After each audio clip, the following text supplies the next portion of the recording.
IPL ആവേശം അതിന്റെ കൊടുമുടിയിൽ കയറിയ കാഴ്ചയാണ് നമ്മൾ കണ്ടത്. IPL കിരീടം ചൂടുന്നത് ആര് എന്നത് സംബന്ധിച്ച് നമ്മൾ ഇന്നലെ വിശദമായി ഒന്ന് സംസാരിക്കുകയും ചെയ്തു. പക്ഷേ എന്തായാലും ആ കിരീടം റോയൽ ചലഞ്ചേഴ്സ് ബാംഗ്ലൂർ സ്വന്തമാക്കി. അങ്ങനെ ആവേശം അങ്ങ് കൊടുമുടിയോളം എത്തിയ IPL ഫൈനലിൽ പഞ്ചാബ് കിങ്സ് 11 6 റൺസിന് പരാജയപ്പെടുത്തിക്കൊണ്ടാണ് ബംഗളൂരുവിന്റെ ഈ കിരീട നേട്ടം.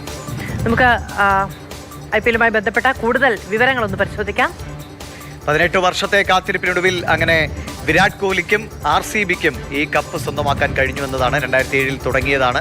അവിടെ നിങ്ങോട്ട് ഇത്ര കാലവും RCBയുടെ ജേഴ്സി അണിഞ്ഞ് രംഗത്തുണ്ടായിരുന്ന ആളാണ് വിരാട് കോഹ്ലി. പക്ഷേ ഒരു കപ്പ് എന്ന സ്വപ്നം കോഹ്ലിയെ സംബന്ധിച്ച് ഇങ്ങനെ അകന്നകന്ന് പോവുകയായിരുന്നു.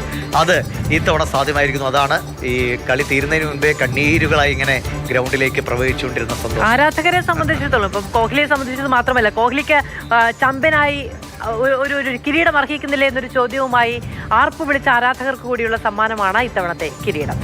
അപ്പോൾ നമ്മൾ വേഗത്തിൽ ആ ടീമിന്റെ വിവരങ്ങളിലേക്ക് പോവുകയാണ്. റോയൽ ചലഞ്ചേഴ്സ് ബാംഗ്ലൂർ ഇത്തവണ കിരീടം നേടുമ്പോൾ 14 മത്സരങ്ങളിൽ 9 വിജയം സ്വന്തമാക്കി, 4 തോൽവിയാണ് അവർക്ക് ഈ കിരീടത്തിലേക്കുള്ള പോരാട്ടത്തിൽ. അതും പ്ലേ ഓഫ് ഉറപ്പിച്ചിട്ട് ഹൈദരാബാദിനോട് ഒരു കനത്ത തോൽവി നേരിടേണ്ടി വന്നു എന്നതും ഒരു പ്രധാനപ്പെട്ട കാര്യമാണ്. ഒപ്പം RCBയുടെ ഏറ്റവും ഉയർന്ന സ്കോർ ഇത്തവണ അവർക്ക് നേടാൻ കഴിഞ്ഞ ലക്നൌവിനെതിരെയായിരുന്നു. അത് 4 വിക്കറ്റ് നഷ്ടത്തിൽ 230 റൺസ് അടിച്ച് വമ്പൻ സ്കോർ തീർക്കാൻ റോയൽ ചലഞ്ചേഴ്സിന് കഴിഞ്ഞിട്ടുണ്ട്. രാജസ്ഥാനോട് 175 റൺസ് എന്ന നിലയ്ക്ക് നേടിയെടുത്ത സ്കോറാണ് ഏറ്റവും കുറഞ്ഞ സ്കോർ ഈ സീസണിൽ. ഇനി കൂടുതൽ റൺസ് നമുക്കറിയാം, അതെ, കിങ് കോഹ്ലി തന്നെയാണ്. 657 റൺസാണ് ഈ 14 മത്സരങ്ങളിലായി വിരാട് കോഹ്ലി നേടിയെടുത്തത്. വിക്കറ്റിന്റെ കാര്യത്തിലാണെങ്കിൽ അത് ഹേസൽവുഡ് ആണ്. 22 വിക്കറ്റാണ് ഹേസൽവുഡ് സ്വന്തമാക്കിയത്. ഇനി ബാംഗ്ലൂർ ഈ വലിയൊരു വിജയം നേടുമ്പോൾ അതിന് അല്ലെങ്കിൽ കടുത്ത ഒരു പോരാട്ടം ആയി ഒപ്പം നിന്നത് തീർച്ചയായും പഞ്ചാബ് കിങ്സ് ആയിരുന്നു. അവരുടെ മികവിനെ നമുക്കങ്ങനെ കുറച്ച് കാണാൻ കഴിയില്ല. ആവേശകരമായ മത്സരമായിരുന്നു.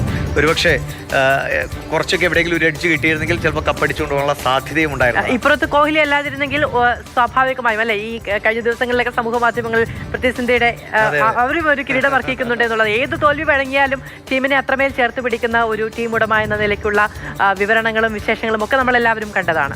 എന്തായാലും ആഘോഷകരമായ ഈ രാവിലെ എനിക്ക് തോന്നുന്നു ഋഷി സുനക്കൊക്കെ കപ്പടിച്ചെന്ന് പറയുമ്പോൾ ചാടി എഴുന്നേക്കാണ്. ഒരു സാധാരണ ക്രിക്കറ്റ് ഫാനിനെ പോലെ മുൻ ബ്രിട്ടീഷ് പ്രധാനമന്ത്രിയൊക്കെ എല്ലാ അതിരുകളും ഭേദിച്ചുള്ള ആഘോഷ കാഴ്ചകളിലേക്ക് പോകുന്നതൊക്കെ നമ്മൾ IPLൽ കണ്ടാണ്. എന്തായാലും ക്രിക്കറ്റ് ആരാധകരെ സംബന്ധിച്ച്, പ്രത്യേകിച്ചും കോഹ്ലി ആരാധകരെ സംബന്ധിച്ച് ഏറ്റവും മനോഹരമായൊരു IPL സീസൺ. ആവേശം അലതല്ലിയ IPL ഫൈനലിലാണ് പഞ്ചാബ് കിങ്സിനെ 6 റൺസിന് തോൽപ്പിച്ച് ബംഗളൂരു കിരീടം സ്വന്തമാക്കിയത്. 18 വർഷത്തെ കാത്തിരിപ്പിനുണ്ട്.